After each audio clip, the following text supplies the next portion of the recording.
màn bông phải sao không trộn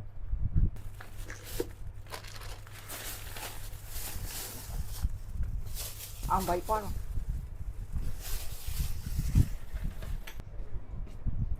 xã mình khơi ngại bé phiêu chỗ này à khơi sao đã phiêu chẳng một ơi chẳng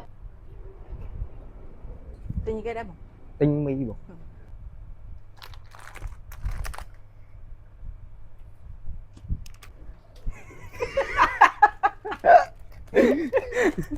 sao chứ kì mấy em thấy thấy cái mà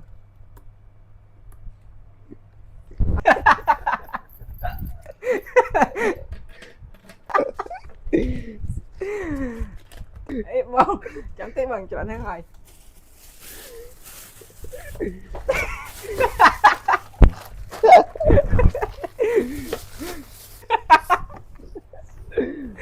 chờ bé nó cắt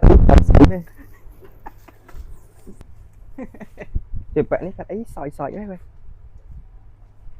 đấy soi đâu coi